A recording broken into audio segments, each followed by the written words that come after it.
वाहिगुरु जी का खालसा वाहिगुरु जी की फतेह।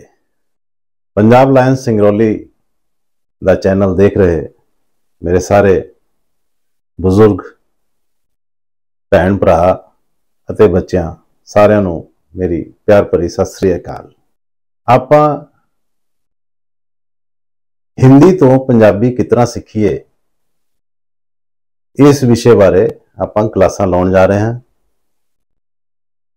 ਅਤੇ ਇਹ ਮੰਨ ਕੇ ਚੱਲ ਰਹੇ ਹਾਂ ਕਿ ਸਾਡੇ ਜ਼ਿਆਦਾਤਰ ਦਰਸ਼ਕ हिंदी चंगी तरह जानते ने, स्कूलों के पढ़े हुए ने, पर गुरमुखी जो कि पंजाबी भाषा का लिखती रूप है उसनूं लिखण का ज्ञान या पढ़न का ज्ञान आप जी पास नहीं है या घट है।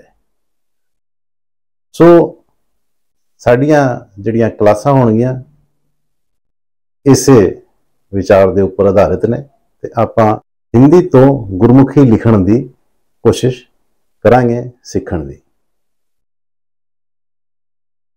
तो शुरू करते हैं। साडे विचों कुछ ऐसे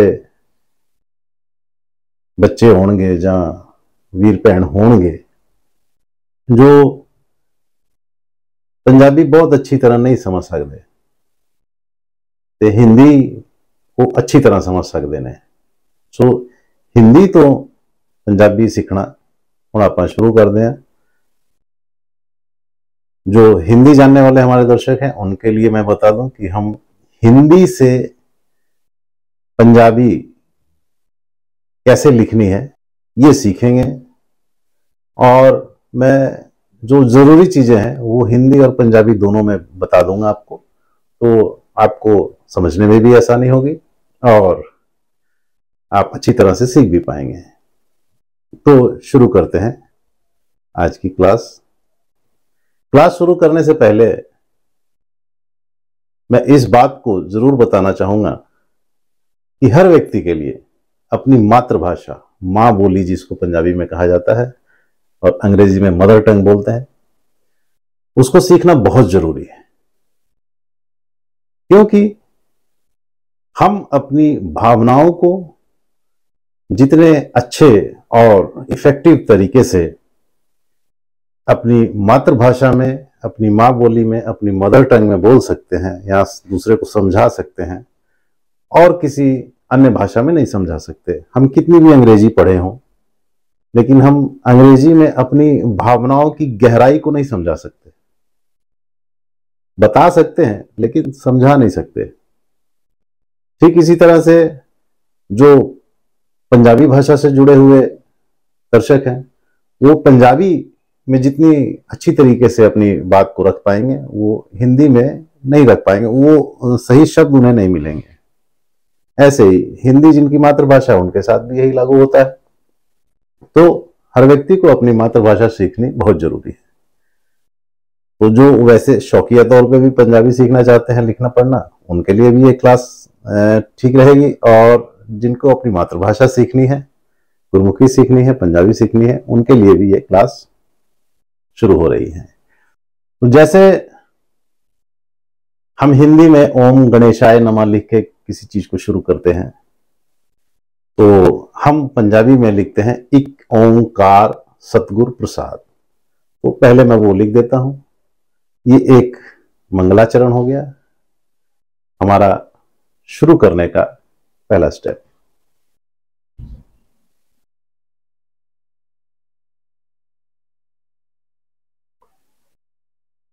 एक ओंकार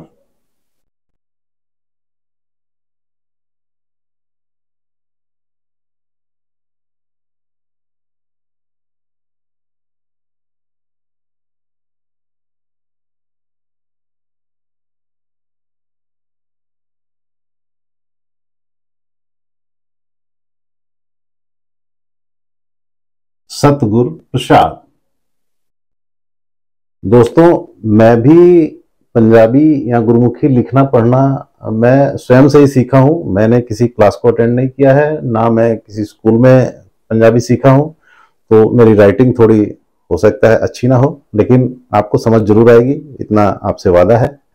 तो थोड़ा सा राइटिंग को नजरअंदाज कर दीजिएगा अगर अच्छी ना लगे तो, लेकिन आपको मैं अच्छे से लिखना ही सिखाऊंगा। तो शुरू करते हैं। पंजाबी वर्णमाला में कुल 35 अक्षर होते हैं। जैसे अंग्रेजी में 26 अल्फाबेट होते हैं, पंजाबी में 35 अक्षर होते हैं। उसको पंजाबी वर्णमाला को 35 अक्षरी भी बोलते हैं, 35 भी बोलते हैं। और गुरु नानक देव जी ने हर एक अक्षर का उन्होंने अर्थ भी बताया है। तो हम शुरू करते हैं। पंजाबी भाषा में पहला अक्षर जो होता है वो है ऊड़ा। ऊड़ा को हम ऐसे लिखेंगे, ये लाइन खींच ली हमने, फिर हम ऐसे ऊ बना के, ये ऊड़ा हो गया, ये ऊड़ा हो गया। इसको हम पंजाबी में बोलते हैं ऊड़ा। हिंदी में लिख के मैं आपको बता रहा हूं कि पंजाबी में क्या बोलते हैं। पंजाबी में ये ऊड़ा कहा जाता है और हिंदी में इसका जो उच्चारण है वो ऊ का होता है।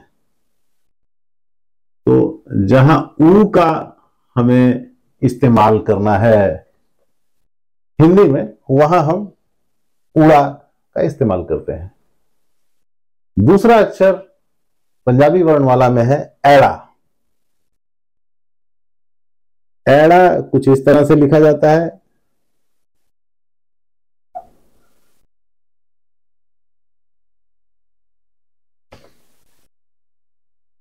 इसको पंजाबी भाषा में हम कहते हैं एड़ा। और इसका उच्चारण हिंदी में आ का होता है।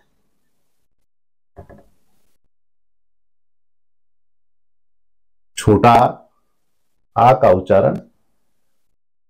ये हो गया ऊड़ा। पंजाबी में इसको ऊड़ा कहते हैं और हिंदी में ऊ का उच्चारण होता है। ये एड़ा है, पंजाबी में इसे एड़ा कहते हैं और इसका उच्चारण आ का है। तीसरा अक्षर जो पंजाबी वर्णमाला में है वो है ईड़ी। ईड़ी इस तरह से लिखी जाती है, ऐसे हमने लाइन खींच दी,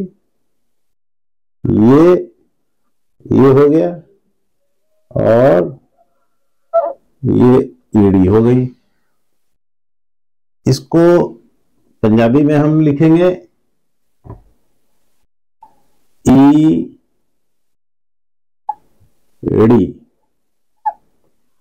ईड़ी, इसका उच्चारण ई होता है। जहां ई के इस्तेमाल से शब्द बनेगा जैसे ईख, तो वहां ईडी का इस्तेमाल होगा। तो ये हिंदी के अक्षर हैं, ऊ आ ई, ऊड़ा एड़ा ईड़ी। अगला अक्षर आता है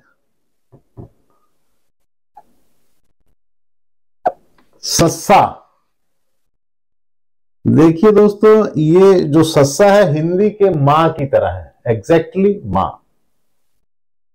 तो ये इसको हम कहते हैं सस्सा। सस्सा। हिंदी में ये कैसे इस्तेमाल होगा या क्या इसको कहा जाता है? सा।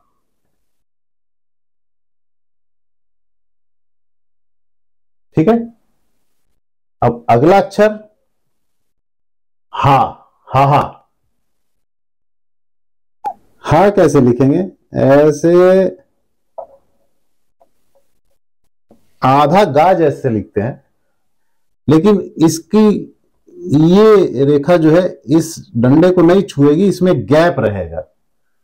अगर गैप रहेगा तो ये हा है, और अगर ये गैप नहीं रहेगा तो ये अक्षर दूसरा कुछ बन जाएगा। आगे जब वो बनेगा तो बताएंगे आपको कि ये क्या बन जाएगा। इसमें गैप जरूरी है, ठीक है।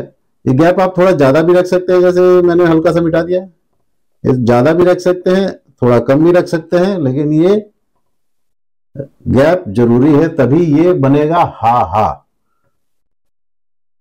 ये हो गया हा हा, हिंदी में हा।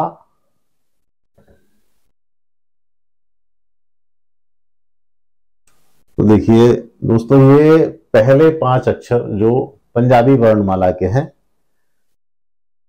वो है ऊड़ा। ये ऊड़ा है, इसको ऊड़ा कहते हैं पंजाबी में, हिंदी में कहते हैं ऊ। एड़ा, पंजाबी में इसे एड़ा कहते हैं, हिंदी में कहते हैं आ। ईड़ी, पंजाबी में ईड़ी कहते हैं, और हिंदी में ये ई है। ई का जहां प्रयोग होगा वहां ये प्रयोग होगी। ये है सस्सा, मां के जैसा लिखा जाता है सस्सा। मां और सा, हिंदी का मां और पंजाबी का सा एक ही है। तो ये सस्सा हो गया, इसको पंजाबी में हम कहते हैं सस्सा, और हिंदी में ये सा की जगह उपयोग होगा। ये हो गया हा हा, आधा गा जो कि बीच से जुड़ा हुआ नहीं है वो हो गया हा हा। तो हा हा हा की जगह यूज होगा। तो इतनी चीजें आपको स्पष्ट हो गई। फिर से एक बार मैं आपको ये बता देता हूं कि कैसे स्टेप्स लिखने के कैसे हैं। तो ऊड़ा लिखने के लिए पहले हम ऐसे लाइन खींचेंगे, ऊ जैसे लिखते हैं, ये बना दिया हमने,